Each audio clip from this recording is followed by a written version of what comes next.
Subscribe now and press the bell icon. Never miss an update.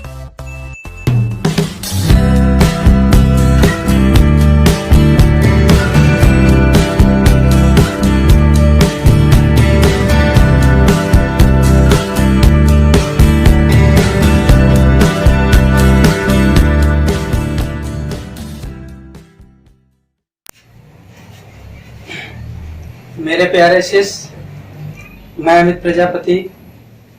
मैंने आपको कल के वीडियो में अमोनिया गैस बनाने की हैबर विधि बताया था, जो कि काफ़ी इम्पोर्टेंट थी।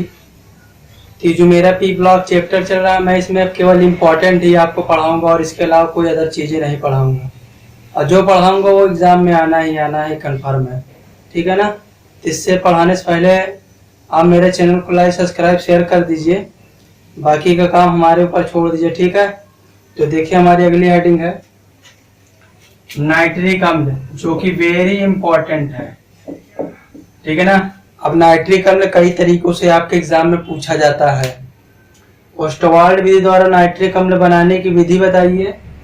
बर्कलैंड और आइड अथवा आर्क विधि द्वारा नाइट्रिक अम्ल बनाने की विधि बताइए, ठीक है ना। इस तरीके से क्वेश्चन कई बार पूछा गया है। जबकि नाइट्रिक अम्ल का सूत्र होता है HNO3, ठीक है। देखिए, नाइट्रिक अम्ल क्या होता है। नाइट्रिक अम्ल एक प्रबल अम्ल होता है, जो अगर मेरे जिस अंग पे पड़ जाए, त्वचा पर या पैर हाथ पर कहीं भी पड़ जाए तो या जला करके नष्ट कर देता है उसे, मतलब वहाँ घाव कर देगा, ठीक है। एक प्रकार का तेजाब होता है। जैसे तेजाब में हमारा सल्फ्यूरिक एसिड भी एक तेजाब है, और उससे भी प्रबल जो है अगर HCl और HNO3 दोनों का एक साथ में मिक्सर ले लें, यानी अम्ल राज ले ले, तो वो भी एक प्रकार खतरनाक अम्ल ही होता है। तो ठीक है, तो हम लोग यहाँ बनाने की विधि पढ़ेंगे, ठीक है। बनाने की विधि,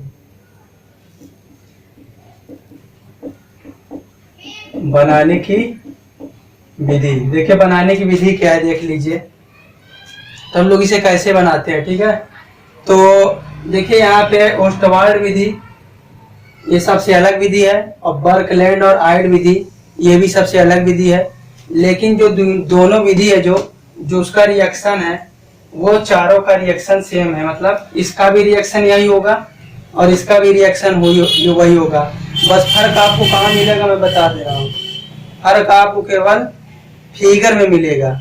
मतलब ओस्टवाल्ड विधि का फिगर थोड़ा कुछ अलग रहेगा और बर्कलैंड और आइड विधि का फिगर कुछ अलग रहेगा। बाकी जो बनाने वाली प्रक्रिया वो दोनों में सेम है। इससे आप परेशान ना हो जाइए कि हम ओस्टवाल्ड विधि पढ़े हैं, बर्कलैंड विधि दे दिया या आइड विधि दे दिया और एग्जाम में हम छोड़ के चले आए, तो ऐसे आप बिल्कुल मत सोचिए। है दोनों एक ही चीज, रिएक्शन दोनों का सेम एक ही होता है, बस फिगर अलग अलग है। तो फिगर आप अपने किताब से या विद्या से देख करके कहीं से बना लीजिए, ठीक। तो हम इसको चल रहे समझाने कैसे बनाते हैं नाइट्रिक अम्ल को, ठीक। देखिए, हम लोग पहले पढ़ते हैं ओस्टवाल्ड विधि। ओस्टवाल्ड विधि से कैसे नाइट्रिक अम्ल बनाते हैं, तो दोनों का प्रोसेस सेम ही है। तो सबसे पहले क्या करेंगे, हम लोग अमोनिया लेंगे, अमोनिया गैस, और उसका जो है ऑक्सीकरण कर देंगे ऑक्सीजन द्वारा।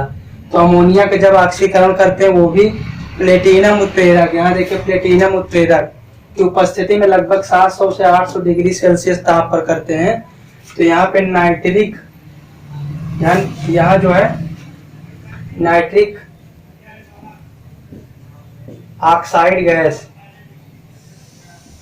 नाइट्रिक ऑक्साइड गैस प्राप्त होता है, ठीक है। स्टेप 1 में ये प्राप्त हो गया। अब यही नाइट्रिक ऑक्साइड गैस को हम दोबारा जो इसका ऑक्सीकरण कराते हैं दोबारा, ठीक है। तो दोबारा इसको जो है ले जा करके ऑक्सीकरण कराते हैं। अब ये जो विधि है ना, ये फिगर में टावर के माध्यम से बनी होगी। मतलब एक टावर बना होगा, उसमें अमोनिया वायु को आप ऐसे नीचे से ले जाएंगे टावर में, तो वहाँ नाइट्रिक अम्ल का गैस प्राप्त होगा। फिर दूसरे टावर में नाइट्रिक ऑक्साइड और वायु को फिर ले जाएंगे, यानी ऑक्सीकरण फिर करेंगे। तो फिर यहाँ से जो है नाइट्रोजन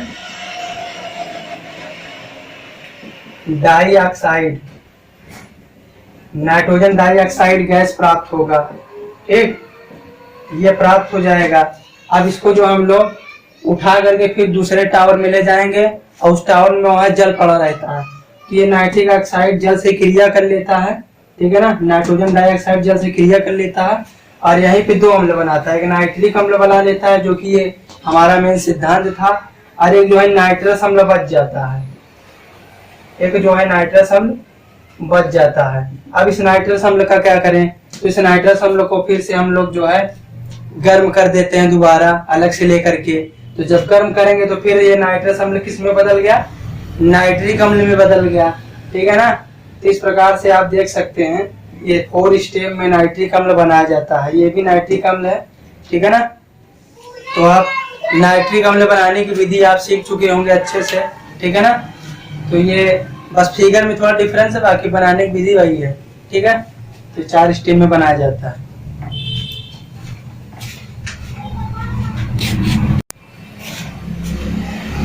तो हम लोग अब इसका भौतिक गुण पढ़ने वाले हैं, ठीक है ना। भौतिक गुण, तो भौतिक गुण क्या है देख लीजिए। यह रंगहीन द्रव होता है, पहली बात तो, ठीक है ना, रंगहीन, जिसका कोई कलर ना हो, ठीक। यह वायु की उपस्थिति में धीरे धीरे पीला पड़ जाता है, यदि वैसे वायु में खुला छोड़ दे तो पीला पड़ जाएगा, ठीक है। अब यह जल में पूर्ण विलय होता है, अब इसे जल में घोलेंगे तो यह पूर्ण विलय हो जाएगा। और चौथा, इसका क्वथनांक 78.2 डिग्री सेल्सियस होता है, और जबकि हिमांक -41.3 डिग्री सेल्सियस इसका हिमांक होता है, ठीक। और पांचवा, या त्वचा पर फफोले उत्पन्न कर देते हैं, त्वचा पर गिर जाए तो वहां भी जल जाएगा, फफोला उत्पन्न हो जाएगा, ठीक है, वहां की चमड़ी जो है कट जाएगी। इस प्रकार से ये जो है भौतिक गुण इसका होता है, ठीक।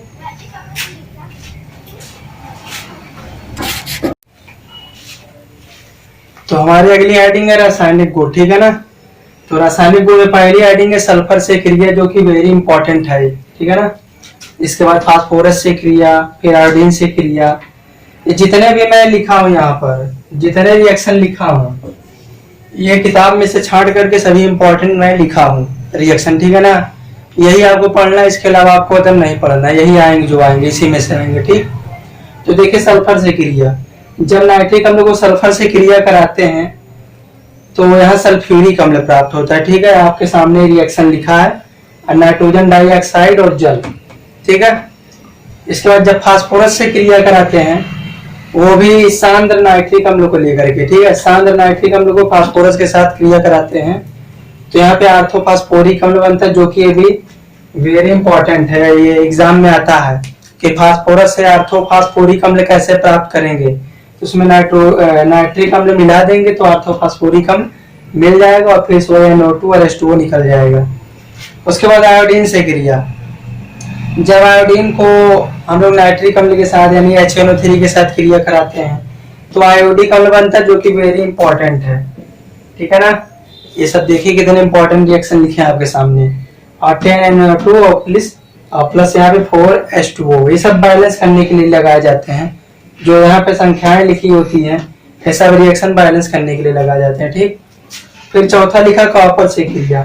देखिए नाइट्रिक अम्ल को जब सांद्र नाइट्रिक अम्ल को जब कॉपर के साथ गर्म करते हैं तो यहाँ पे क्यूपरिक नाइट्रेट प्राप्त होता है, इसका नाम है क्यूपरिक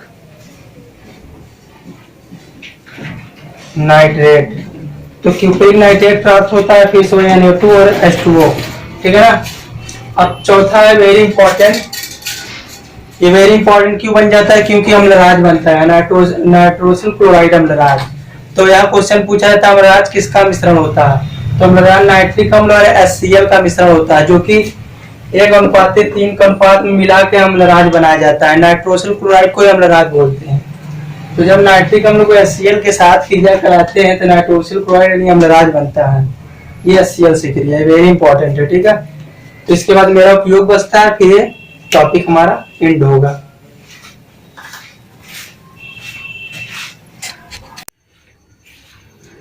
तो हमारी अगली हेडिंग है उपयोग, ठीक है ना, नाइट्रिक अम्ल के उपयोग।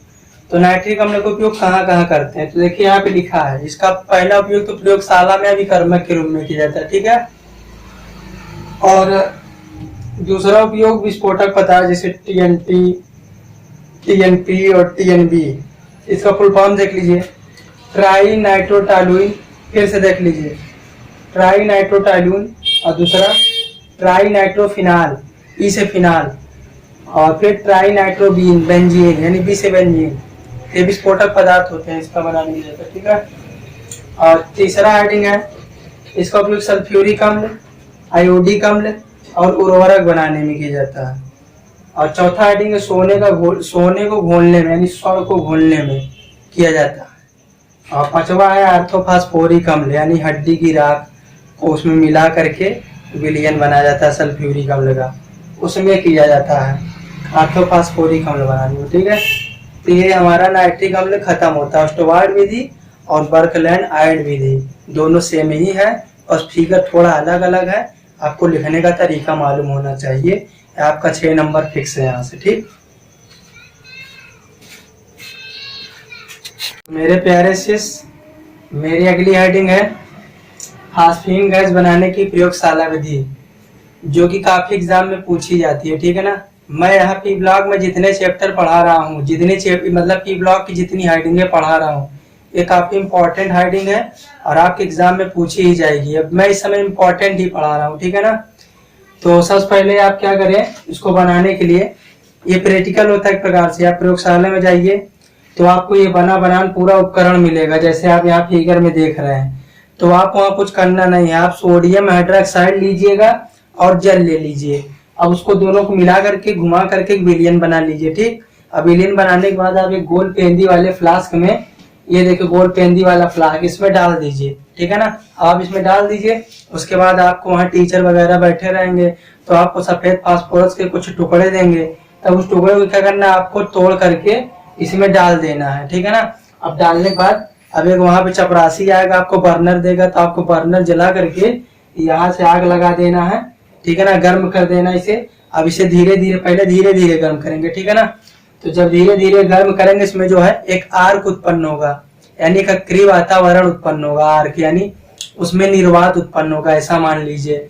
मतलब उसमें एक ज्वलनशीलता उत्पन्न होगी, अंदर फ्लास्क के अंदर धुआं उठने लगेगा। ठीक है ना, तो उसको खूब तेज से गर्म करिए, तो ये सब पिघल जाएगा। ये सब जो है पिघल जाएगा, NaOH और H2O के साथ जो है सफेद फास्फोरस के टुकड़ा पिघल जाएगा। अब पिघलने के बाद क्या करेगा, अब ये फास्फीन गैस जो है बनाना चालू कर देगा। तो जब फास्फीन गैस बनेगी तब ये क्या होगा, ऊपर की ओर उठेगी फास्फीन गैस। ठीक है ना, ऊपर की ओर उठेगी। अब ये उठ करके जो है ये कहाँ आना चाहती है, अब एक अलग से जो है बीकर में आना चाहती है। ठीक है ना, तो यहाँ जो बीकर में फास्फीन गैस आएगी यहाँ से बन करके, अब ये अशुद्ध रहेगी, इसमें अशुद्धि होती है। वो अशुद्धि किसकी होती है हम बता दे रहे हैं। ये देखिए डाईफास्फीन या डाईफास्फोरस या फास्फोरस डाइहाइड्राइड, ऐसे लिख दीजिए, फास्फोरस डाइहाइड्राइड।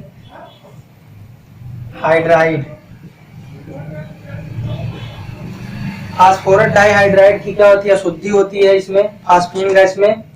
ठीक है ना, अब ये जब इसे खुला छोड़ देंगे फास्फीन गैस को, तो इसमें जो अशुद्धि है वो वायु से क्रिया कर लेगी। यानी अब देखिए खुला है, इस समय खुला है, तो ये जो है खुले में हम लोग कर रहे हैं, तब ये वायु से क्रिया कर लेगी। और ये देखिए सफेद धुएं का जो है छल्ला बना लेती है, सफेद धुएं का छल्ला बना लेती है। और छल्ला किसका होता है, मेटाफास्फोरिक अम्ल का होता है। ये छल्ला जो है मेटाफास्फोरिक अम्ल का होता है, जैसा कि आपको रिएक्शन के माध्यम से दिखाया गया है। ठीक है ना, इस प्रकार से इसमें जो है फास्फीन गैस बन जाती है और इसमें अशुद्धि भी होती है।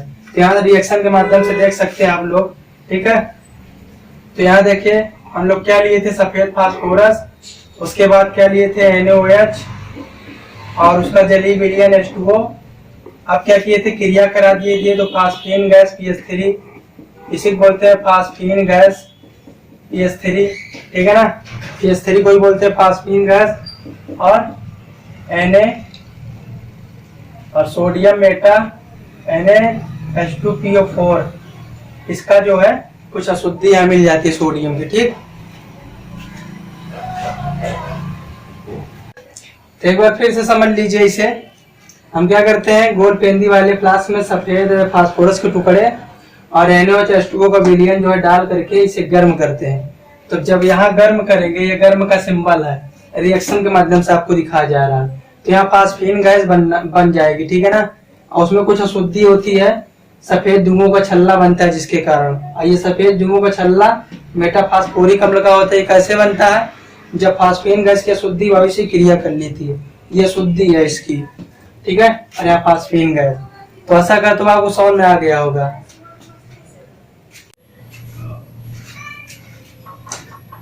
तो मित्रों हम लोग अगली आइडिया पढ़ने वाले हैं फास्फीन गैस के भौतिक गुण, रासायनिक गुण एवं उपयोग।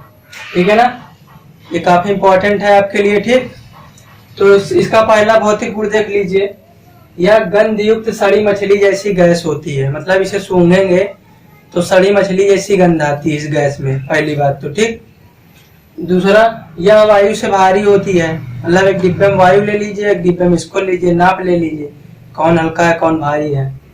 और जल में कम विलेय है, ये पहली बात, जो भारी है तो वो कम विलेय होगा ही करेगा, सीधी सी बात है। क्वथनांक एक कम नहीं 90 डिग्री सेल्सियस तथा हिमांक 133.3 डिग्री सेल्सियस, ये इसका हिमांक है। इसका जलीय विलयन उदासीन होता है, यानी लिटमस पेपर पर कोई फर्क नहीं डाल पाएगा। ठीक है ना, उदासीन विलयन लिटमस पेपर पर कोई फर्क नहीं डालता है। अब इसका अगला हेडिंग है रासायनिक गुण। रासायनिक गुण में पहला हेडिंग है वायु से क्रिया। जब फास्फीन वायु से क्रिया करता है तो फास्फोरस पेंटाऑक्साइड बनाता है। ठीक है, और साथ में जल अलग कर देता है। अब इसकी क्लोरीन से क्रिया कराए तो क्लोरीन से क्रिया कराएंगे तो फास्फोरस पेंटाक्लोराइड बनेगा ECl5, और यहाँ HCl जो है निकल जाएगा या अलग हो जाएगा। अब कॉपर सल्फेट से क्रिया अगली हेडिंग इंपॉर्टेंट है, ये और ये तीनों हेडिंग इंपॉर्टेंट है।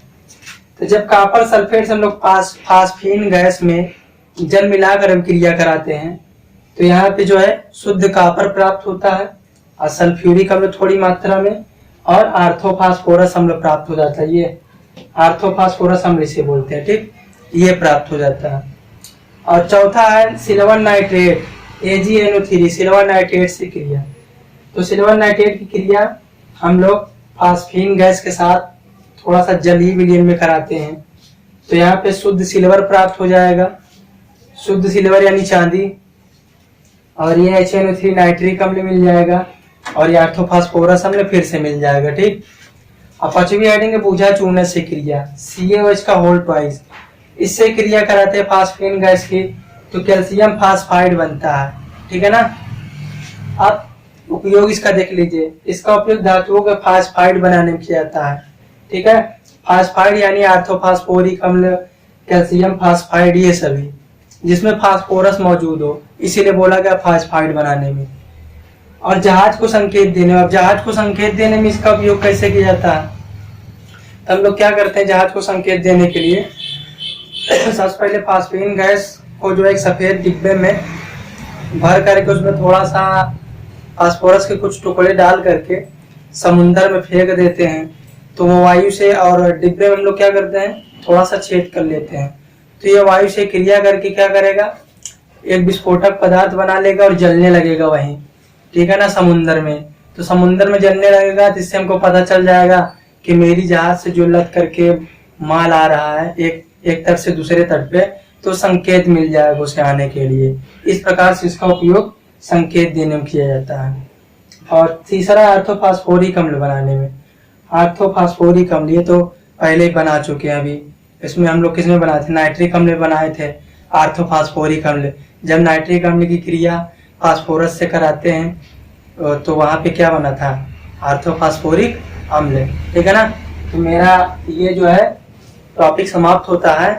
तो अगर आपको अच्छा लग रहा है कि हाँ सर जी लिख लिख के पढ़ा रहे, बढ़िया सा आप समझ में आ रहा है, तो आप मेरे चैनल को लाइक सब्सक्राइब शेयर करिए।